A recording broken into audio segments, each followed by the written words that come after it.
నీవు అలసిపోయావా? అన్ని మార్గాలు మూసుకుపోయినట్టు అనిపిస్తున్నాయా? గుర్తుపెట్టుకో, దేవుడు ఇంకా ముగించలేదు.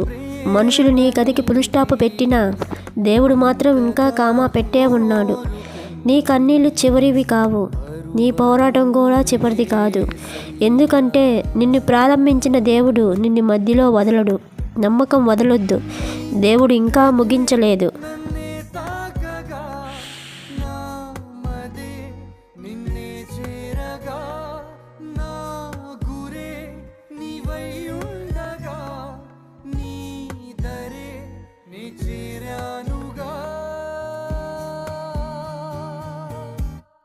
ఎవరు చూపించలేని ఇలాలో